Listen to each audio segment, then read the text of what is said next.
এত সুন্দর সেট এর আগে আমি কখনো দেখিনি। স্যামসাংয়ের A55 12/256 GB ভেরিয়েন্টটা আমাদের কাছে পেয়ে যাবেন একদম কম প্রাইসে। জাস্ট আনবক্সিং কন্ডিশন বলা যেতে পারে।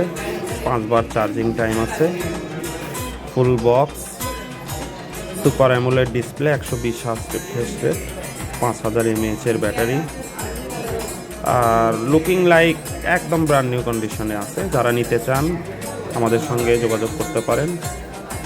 সারা দেশে কুরিয়ারেও নিতে চাইলে নিতে পারবেন, এবং দোকানে আসলে আপনাদের কিছু ডিসকাউন্ট দেওয়া হবে। ধন্যবাদ।